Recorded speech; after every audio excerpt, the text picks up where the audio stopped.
Bienvenidos a todos a este tiempo de comunión espiritual con el Señor y también con nosotros, los hermanos, unos con otros. Bienvenidos también a los que nos siguen por Zoom. Espero que me estén escuchando bien, sino que protesten por la pantalla, que los técnicos de sonido lo verán. Bienvenidos a todos a este tiempo, como digo, de comunión con el Señor, también con su palabra y también los unos con los otros. Nos alegramos de vernos unos a otros, de saludarnos, ver que estamos resistiendo, ¿verdad?, día a día los embates de la vida. Vamos a pedir la bendición del Señor sobre esta reunión. Pues Padre, gracias por poder contar con tu presencia, por ser nuestro Dios y nuestro Salvador. Gracias por ser iglesia tuya también, poder estar juntos de nuevo aquí en este lugar y recordar a Cristo para adorarle, para estar con Él, para regocijarnos juntos, Señor, contemplando su gloria. Que nos ayudes en la exposición de la palabra, también en la participación, en la cena del Señor y después en la adoración a ti. En tu nombre, amén. Muy bien, pues vamos a ir a Colosenses, capítulo 1, epístola de Pablo a los Colosenses, capítulo 1, versículo 12.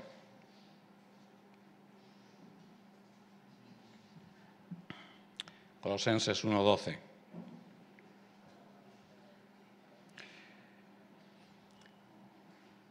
Dando gracias al Padre con gozo, que os hizo aptos para participar de la herencia de los santos en la luz, quien nos rescató de la potestad de la tiniebla y nos trasladó al reino del Hijo de su amor, en quien tenemos la redención, la liberación de los pecados. El Hijo de su amor es la imagen del Dios invisible, el primogénito de toda creación. Porque en el Hijo, en Cristo, fueron creadas todas las cosas en los cielos y en la tierra, las visibles y las invisibles, tronos o dominios, o principados o potestades. Todas las cosas han sido creadas por Jesucristo y para Jesucristo. Y Jesucristo es antes de todas las cosas y todas las cosas subsisten en Jesucristo. Y Jesús es la cabeza del cuerpo de la Iglesia. Jesús es el principio, el primogénito de los muertos, para que en todo tenga Jesucristo la preeminencia. Por cuanto agradó que en Jesucristo habitara toda la plenitud y por medio de Jesucristo reconciliar consigo todas las cosas, así las que están en la tierra como las que están en los cielos, haciendo la paz por la sangre de su cruz. Y a vosotros, que en otro tiempo erais extraños y enemigos por tener la mente ocupada en las malas obras, aún así ahora os reconcilió en su cuerpo de carne por medio de la muerte, para presentaros santos y sin mancha e irreprensibles delante de Jesucristo. Ya que en verdad permanecéis sólidamente cimentados y firmes en la fe, y sin moveros de la esperanza del Evangelio que oísteis, el cual fue proclamado en toda la creación, que está debajo del cielo, del cual yo, Pablo, llegué a ser servidor. No sé si has leído alguna vez este pasaje así, pero así deberías leerlo para que notes el impacto de la palabra de Dios. Muy bien, hoy llegamos a la 12ª sesión sobre el tema titulado Tres enemigos de Jesús, hombre. Estos tres enemigos, supongo que ya los sabéis de memoria, son en primer lugar Satanás. Ha salido en nuestro texto representado en el versículo 13 por la potestad de la tiniebla. El segundo enemigo de Jesús es el ser humano. También ha salido en el versículo 21. Vosotros erais en otro tiempo extraños y enemigos. Y el tercer y último enemigo de Jesús, hombre, es la muerte. Y ha salido en el versículo 22, cuando dice Pablo, ahora os reconcilió en su cuerpo de carne por medio de la muerte de Jesús, la muerte en la cruz. Bueno, en las últimas sesiones nos habíamos centrado precisamente en la humanidad de Jesús, con motivo de la forma tan característica que Jesús hablaba acerca de sí mismo por encima de otras identidades. Hablaba constantemente de sí como el Hijo del Hombre, el hombre. Y este es el motivo por el que estoy intentando presentar este tema, que se está alargando en el tiempo, desde la perspectiva del hombre Jesús. Por eso estoy dando tanta importancia al hombre Jesús. No obstante, como acabamos de leer, y es bueno ir repasando un poquito, ya que aparecen en los textos lo que hemos visto hasta aquí, Jesús, antes de nacer como hombre, existía como hijo amado de Dios. Lo hemos leído en el versículo 17. Y Jesucristo es antes de todas las cosas. Y por lo tanto vivía como espíritu, vivía en la dimensión espiritual o celestial, la invisible, que también ha salido aquí, ¿verdad? Donde viven el Padre y el Espíritu Santo. Y decíamos que esta es la característica plural en la que se muestra el único Dios que se revela en la Biblia y se revela al ser humano. Ahora quien tenemos delante precisamente es al hombre Jesús. Aunque en estas sesiones también hemos visto que el Padre y el Espíritu Santo están juntamente obrando con Él. En realidad siempre en la obra de Dios están las tres personas obrando. Así que tenemos delante de nosotros al hombre Jesús, ¿verdad? En las últimas sesiones veíamos a un hombre de 30 años de edad por las tierras de Israel, hablando acerca del reino de Dios que se ha acercado y haciendo obras extraordinarias, curaciones, incluso resurrecciones de personas que habían fallecido. Pero veíamos también cómo esa humanidad manifestada en Jesús ya estaba contenida en las revelaciones que Yahvé había dado de sí mismo a lo largo de la historia del pueblo de Israel, las que tenemos contenidas en el Antiguo Testamento. Normalmente estamos acostumbrados, cuando hablamos de este tema, a presentar a ese personaje que se identifica en el Antiguo Testamento como el ángel de Yahvé, y que muchas veces se combina o se sincroniza con Yahvé mismo, ¿verdad? Pero, como vimos en la sesión anterior, es el profeta Ezequiel el único que describe una semejanza de hombre en la revelación que recibió de la gloria de Yahvé cuando éste le llamó a ser su portavoz, su profeta, entre los cautivos que habían sido llevados por el rey Nabucodonosor a Babilonia, entre los cuales estaba Ezequiel. Y decíamos además, esto lo vimos en la sesión anterior, que cuando el apóstol Juan hace de la misma visión que tuvo en este caso el profeta Isaías, descubrimos que en realidad Isaías, Ezequiel, Jeremías, todos vieron la gloria del hombre Jesús antes de su encarnación. Y todos los profetas hablaron acerca de él. Y decíamos que este detalle nos obligaba a revisar todos aquellos pasajes donde aparece exclusivamente Yahvé, pero al que se le aplican acciones y cualidades humanas, lo que en teología se llama teofanías y antropomorfismos, ¿no? Cuando precisamente sabemos, y esto es lo que nos llama la atención, que Yahvé es espíritu y por lo tanto no tiene cuerpo humano, no tiene boca humana, no tiene brazos, no tiene piernas, etcétera, etcétera, porque es espíritu y además lo llena todo, porque es Dios. Para ilustrar lo que quiero transmitiros en esta mañana, vamos a ver dos casos del Antiguo Testamento. Y son dos casos curiosos y que suelen pasar desapercibidos. No estamos acostumbrados a predicar sobre ellos, precisamente, ¿no? Recordemos que estamos investigando precisamente cuál es la auténtica identidad de este hombre extraordinario que tenemos delante, Jesucristo, Hijo de Dios, pero a la vez estamos considerando también cuál es la auténtica identidad de Yahvé, el Dios de Israel, el Padre de Jesús. Vamos a ver los dos ejemplos. El primero tiene que ver con el llamamiento de Dios al joven Samuel. Es una historia que yo creo que si pido a alguien que la relate, la sabe de memoria, ¿no? No hace mucho también la veíamos un jueves, lo teníamos como texto de oración. El joven Samuel estaba en el tabernáculo, en la tienda en Silo, la ciudad de Silo, bajo la tutela del sacerdote Elí. Y todavía no había tenido ninguna experiencia personal con Yahvé, ¿no? Con Dios. Pero una noche, mientras estaba durmiendo, de madrugada, le despierta una voz que le llama por su nombre. Samuel, Samuel.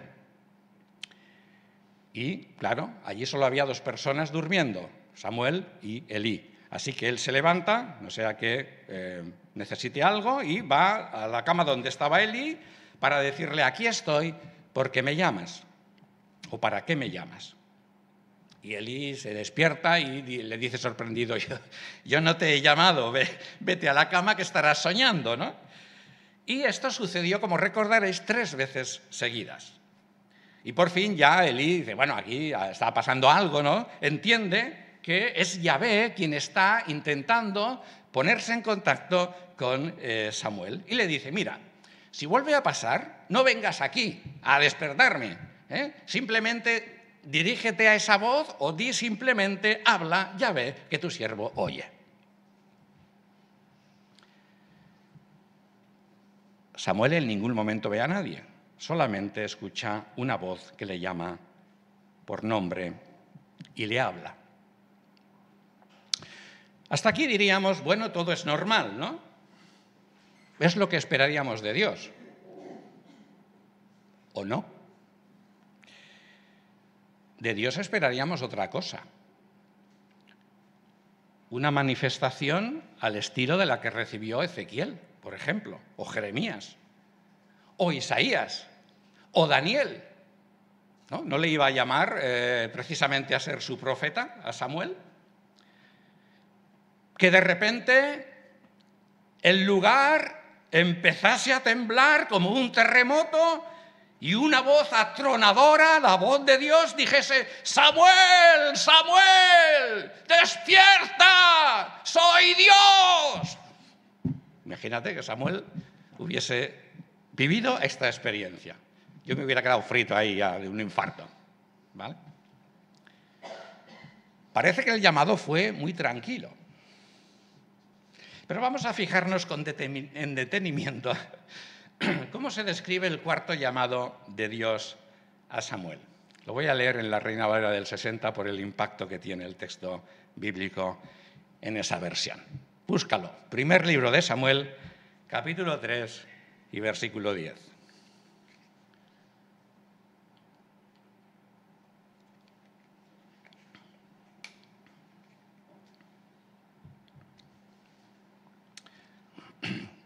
Recordemos que Samuel y Elí están en la casa del Señor. Por lo tanto, quien habita, hay un tercero en esa casa, que es el Señor, es Yahvé. Primer libro de Samuel, capítulo 3 y versículo 10. Y vino Yahvé. Y Yahvé se paró. Y Yahvé llamó, dice el texto, como las otras veces, Samuel, Samuel. Fijaos que se describen detalladamente 3 acciones humanas por parte de Dios. La primera es la de venir, es decir, hacer un trayecto que implica un desplazamiento, venir, acudir. Hemos dicho que era la casa del Señor, pues al menos acercarse, ¿no? Donde estaba durmiendo Samuel y Elí. Nosotros también en esta mañana hemos venido hasta aquí, nos hemos desplazado, hemos dejado nuestras casas y estamos aquí porque hemos venido. Segunda acción, la de pararse o acercarse, quizás sería más correcto, acercarse a Samuel, donde estaba Samuel, a su lado, ¿no? Y Yahvé se paró, se detuvo al lado de la cama de Samuel. Y la tercera acción es la de llamarle por nombre, Samuel, Samuel, ¿no? De una manera normal, como hablamos nosotros unos a otros, ¿verdad? Y sobre todo si sabemos que la persona que está delante de nosotros está dormida, ¿no? Y hay que despertarle con suavidad, no con un terremoto, ¿no? De hecho, Samuel interpretaba, claro, no veía a nadie, que era Elí el que le estaba llamando. Y fijaos que el texto nos dice que este mismo proceso de venir, de pararse y de llamar se repitió 4 veces. 4 veces las mismas acciones.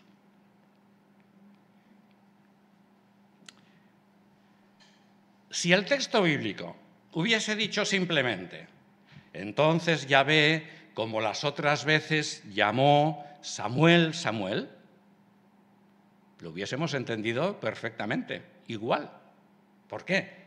Pues porque sabemos que Dios es omnipresente, está en todas partes, lo llena todo, lo sabe todo y además tiene la capacidad de hablar a nivel humano de tú a tú, incluso con delicadeza si ve que estamos durmiendo.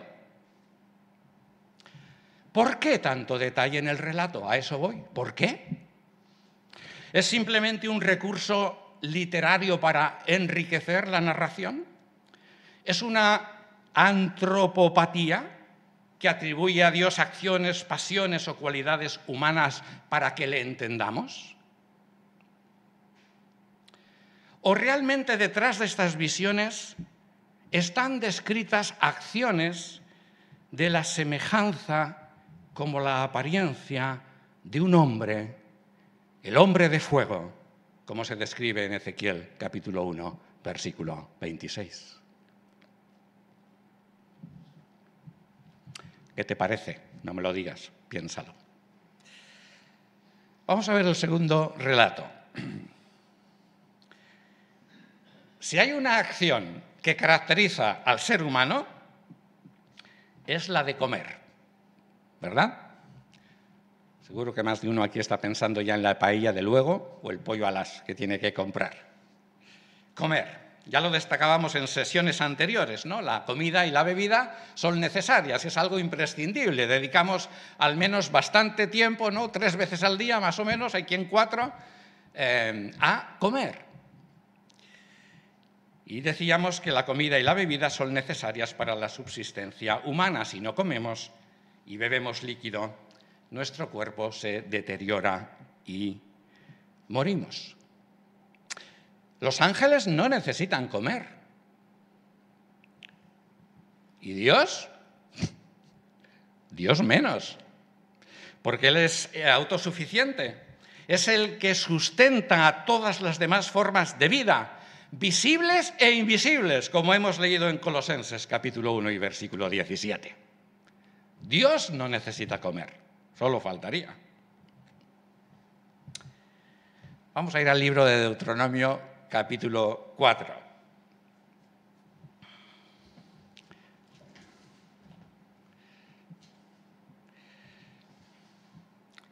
Deuteronomio capítulo 4. Vamos a situarnos históricamente. Estamos 390 años antes del llamamiento de Samuel. Yahvé había liberado al pueblo de Israel de la esclavitud de Egipto con el objetivo de llevarles a la tierra de Canaán, ¿no? Pero por causa de la incredulidad y de la rebelión del pueblo de Israel, lo estuvo dando vueltas durante 40 años por el desierto.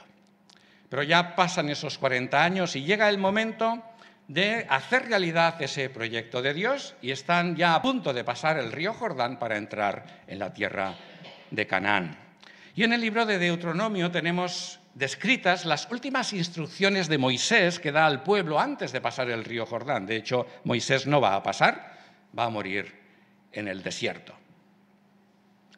Y como contraste a lo que hemos visto con Samuel, en el caso del pueblo de Israel, las manifestaciones de Yahvé, de su Dios, eran impactantes, como Moisés lo recuerda aquí en Deuteronomio capítulo 4 y versículo 12.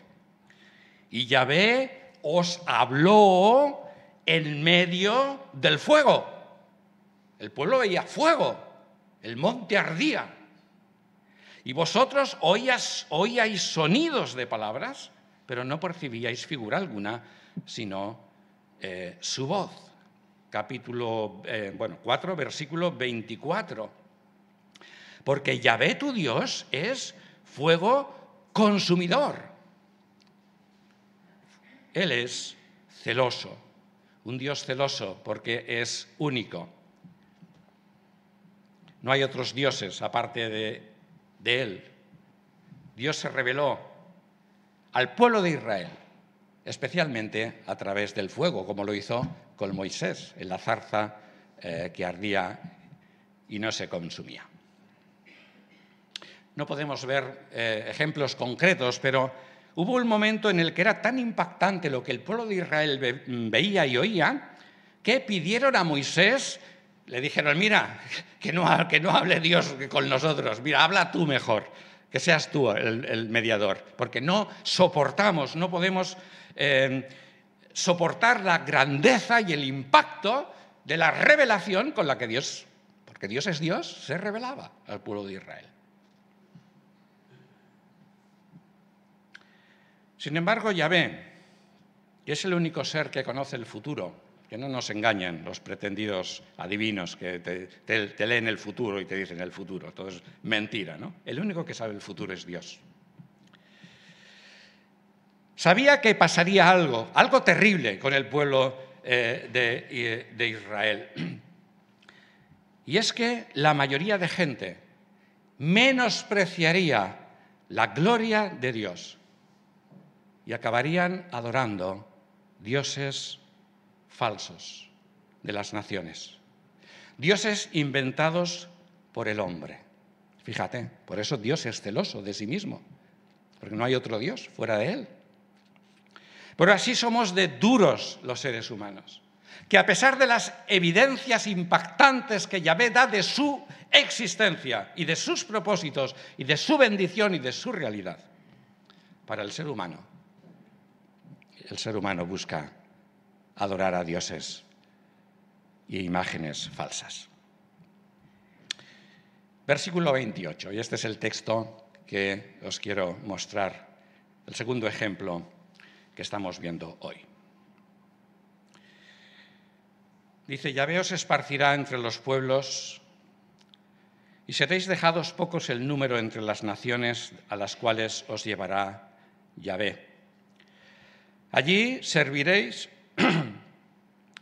a dioses hechos por manos humanas, dioses de palo, de madera, y dioses de piedra, que no ven, aunque tienen ojos, las estatuas tienen ojos, no ven, ni oyen, aunque tienen oídos, ¿no? O están representadas con oídos, ni olfatean. ¿Y qué más dice el texto? ¿Cómo? Ni comen. Tú pon una comida, una estatua, a ver si se la come.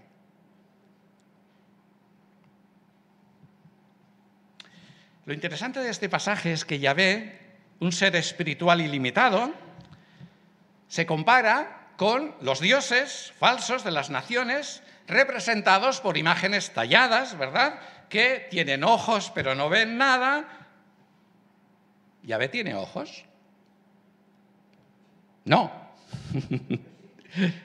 ¿Yahvé, si es espíritu, tiene ojos? Quizá espirituales. Exactamente, no tiene ojos, ¿no? Esa sería la comparación. Las estatuas tienen ojos y no ven. Yahvé no tiene ojos, es un ser espiritual, pero ve. ve absolutamente todo, con detalle además los pensamientos. Las estatuas tienen oídos, pero no oyen nada. A mí me da mucha tristeza cuando veo en nuestro país y en otros lugares, ¿no?, haya miles de personas que hablan a las estatuas.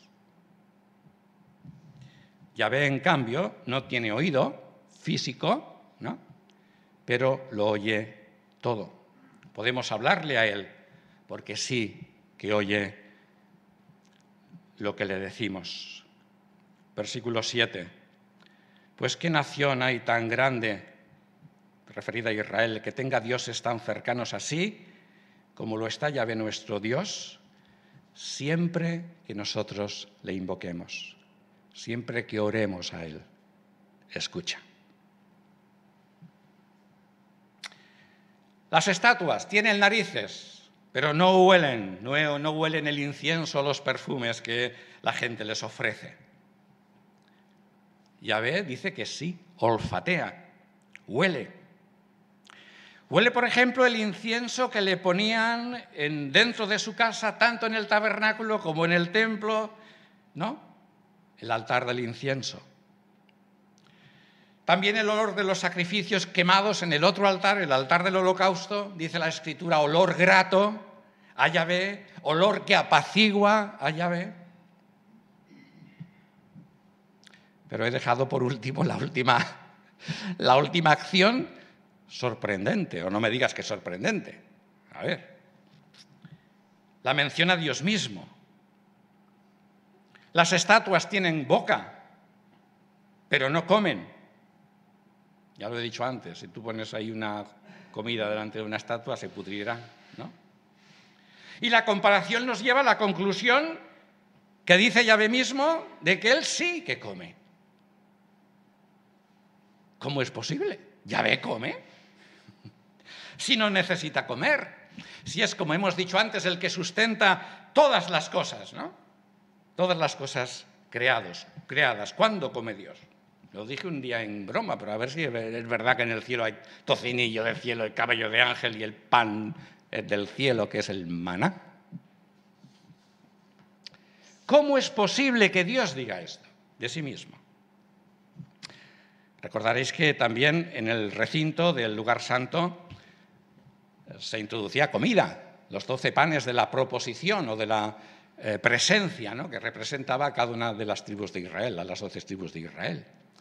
Pero esos panes, los sacerdotes cada 7 días los retiraban, ponían pan nuevo, pan recién hecho, y ese pan Dios no se lo comía, se lo comían los sacerdotes.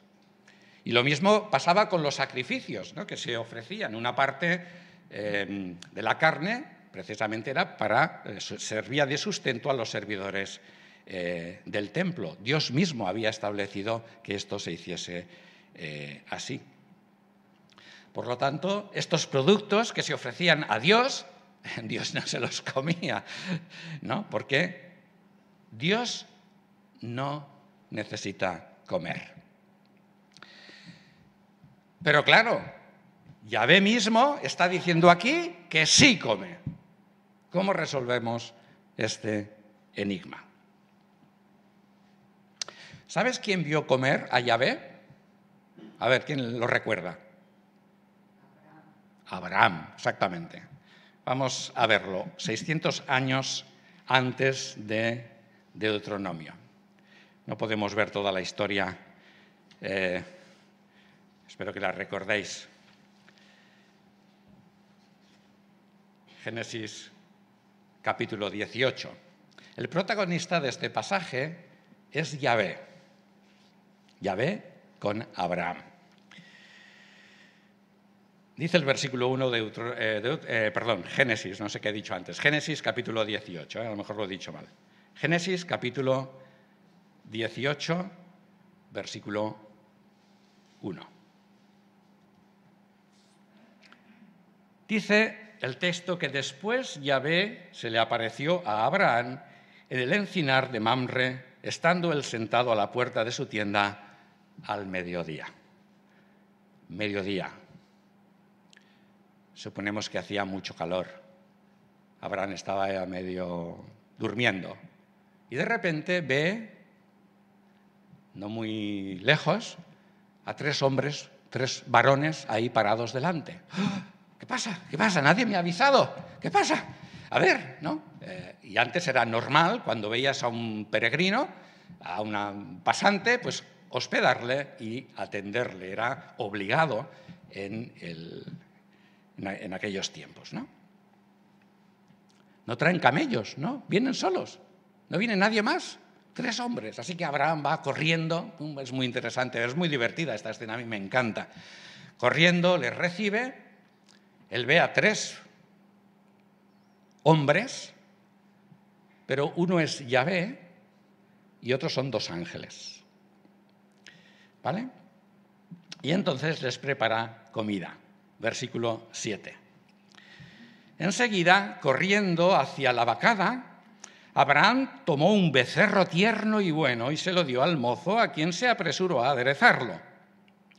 Juntamente con el becerro que había aderezado, tomó también cuajada. No sé si te gusta la cuajada, a mí sí.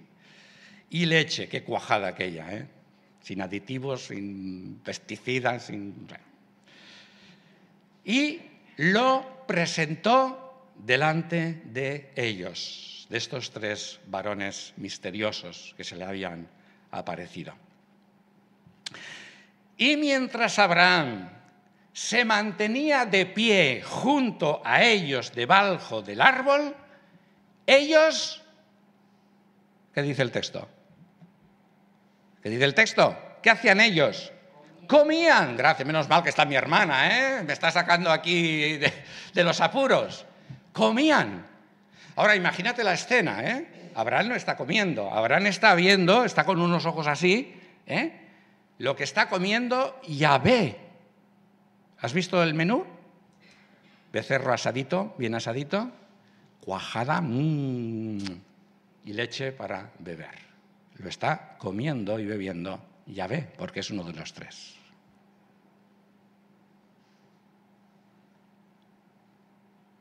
¿Qué te parece? ¿Quién es?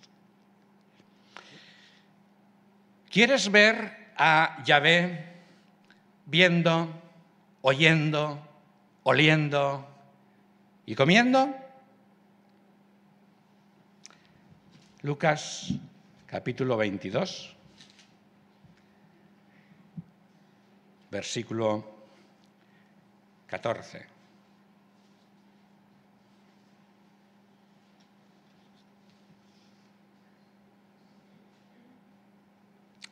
Lucas 22, 14.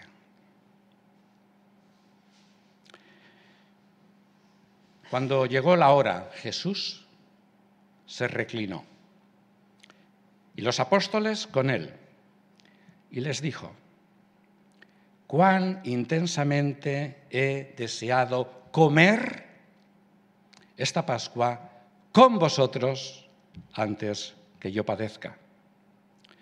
Porque os digo que no la comeré hasta que se cumpla en el reino de Dios. Hay una comida pendiente con él en el reino de Dios. Y tomando una copa, después de dar gracias, dijo: tomad esto y repartidlo entre vosotros, porque os digo, desde ahora no beberé del fruto de la vid hasta que venga el reino de Dios. Es al hombre Jesús a quien vemos, sabiendo quién es, hacer todas estas acciones. Así que, mirando a Jesús, podemos ver a Yahvé.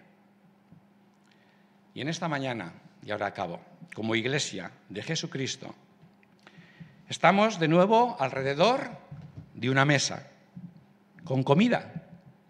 Hay pan y hay bebida. Por supuesto, con un simbolismo tremendo a la luz de lo que hemos visto. El cuerpo de Cristo, la sangre de Jesús. Verdadera comida y verdadera bebida. Así que juntos miremos a Jesús.